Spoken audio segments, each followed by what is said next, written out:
দেশনেত্রী বেগম খালেদা জিয়া বাংলাদেশ জাতীয়তাবাদী দলের চেয়ারপারসন এবং বাংলাদেশের সাবেক 3বারের প্রধানমন্ত্রী গত 8 তারিখ থেকে দি লন্ডন ক্লিনিকে ওনার চিকিৎসার জন্য ভর্তি হয়েছেন এবং উনি এখানে প্রফেসর ডক্টর প্যাট্রিক কেনেডির অধীন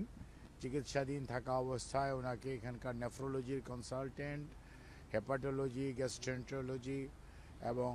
লিভার ট্রান্সপ্ল্যান্ট ইন্টেন্সিভিস্ট সহ বিভিন্ন বিষয়ের চিকিৎসকরা ওনাকে প্রতিদিনই ওনার স্বাস্থ্য পরীক্ষা করছেন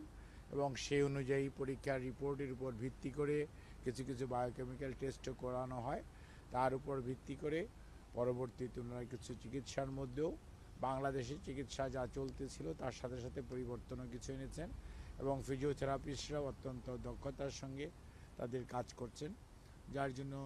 আর সবচেয়ে বড় কথা মনে রাখতে হবে, এতদিন উনি বাংলাদেশে যখন ছিলেন বাংলাদেশের 18 কোটি মানুষ ওনার সাথে ছিল, যেমন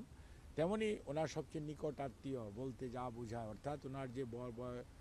বড় ছেলে অর্থাৎ ভারপ্রাপ্ত চেয়ারম্যান জনাব তারেক রহমান সাহেব ছিলেন না, ওনার স্ত্রী সহধর্মিণী ডক্টর জুবাইদা রহমান, ওনার নাতনিরা জাইমা এবং জাহফিয়া এবং জাহিয়া রহমান ওনারাও ছিলেন না, শামেলা রহমান উনি ছিলেন, তারপরে এসছেন। কাজে ওনার যে নিকট আত্মীয়রা বলতে যা বোঝায় এই মুহূর্তে ওনাদেরকে পাওয়ার কারণে মানসিকভাবে উনি স্বাভাবিকভাবেই এই মানুষের নিকটজন যখন অসুস্থ অবস্থায় কাছে যায় সুস্থ কিছুটা মানসিকভাবে প্রফুল্ল থাকেন, সেটা উনি আছেন এবং ওনার শারীরিক যে সমস্ত অসুবিধার জন্য বিশেষ করে chronic liver disease, chronic kidney disease বা এবং হার্টের অ্যাসেসমেন্টগুলো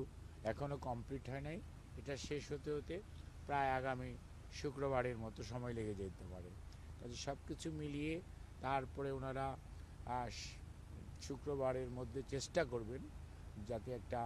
ওনার পরবর্তী চিকিৎসা সম্পর্কে একটা প্ল্যান করা যায়। এখন যেটা প্রয়োজন অতি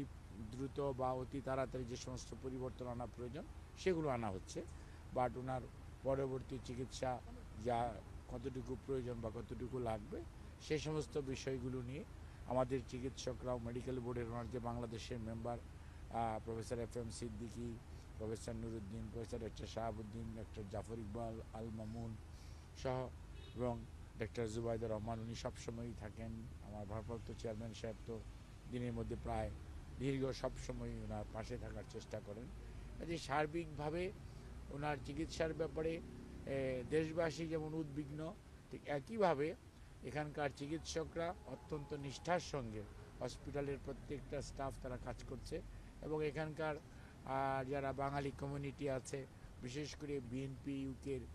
সভাপতি মালেক ভাই এবং আমাদের কয়সর ভাই সহ বিএনপি এবং অন্যান্য অঙ্গ সহযোগী সংগঠন সমূহের নেতৃবৃন্দ টাইম টু টাইম ওনারাও খোঁজ রাখেন। ওনাদেরও যদিও এটা বিদেশ লন্ডন, এখানে বাংলাদেশের মতো অনেক কিছুই করা সম্ভব নয়, সেটা মনে রাখতে হবে। তারপরেও সীমাবদ্ধতার মাঝেও আপনারাও যেমন অনেক সীমাবদ্ধতার মাঝে এখানে উপস্থিত থেকে শীতের মধ্যে কষ্ট করছেন দেশবাসীকে কিছুটা আপডেটেড নিউজ দেওয়ার জন্য, ঠিক একইভাবে ওনারাও ওনাদের যে মনের আকুতি সেটাই করার চেষ্টা করছেন। সর্বোপরি যে কথাটি আমরা বলতে চাই সেটা হচ্ছে ম্যাডাম নিজে এবং ম্যাডামের পরিবার জনাব তারেক রহমান সাহেব সহ বাংলাদেশ জাতীয়তাবাদী দলের কেন্দ্রীয় নেতৃত্ব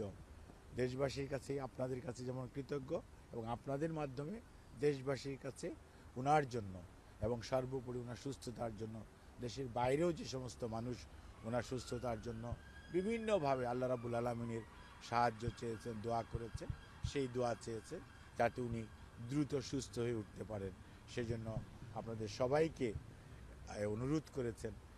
এবং আপনাদেরকেও ধন্যবাদ জানিয়েছেন যে আপনারা কষ্ট করছেন এবং আমরা যখন বলি যে শীতের মধ্যে ওনারা দাঁড়িয়ে আছে তখন অনিচ্ছা সত্ত্বেও ঠিক আছে যাও মানে কথা বলতে বলে, অর্থাৎ উনি কিন্তু কখনোই নিজের শারীরিক অসুস্থতা মানুষকে প্রকাশ করেন নাই। আপনারা খেয়াল করে দেখবেন ওনার উপর অনেক অত্যাচার নির্যাতন হয়েছে কিন্তু উনি সবসময় মানুষের কথা বলেছেন, নিজের কথা কখনো বলেন নাই। তারপর আপনারা কষ্ট করতেছেন শুনলে তখন হয়তো বলে ঠিক আছে যাও, তবে মনে রাখবেন ওনার জন্য সবাইকে কাছে উনি দোয়া চেয়েছেন। ধন্যবাদ সবাইকে।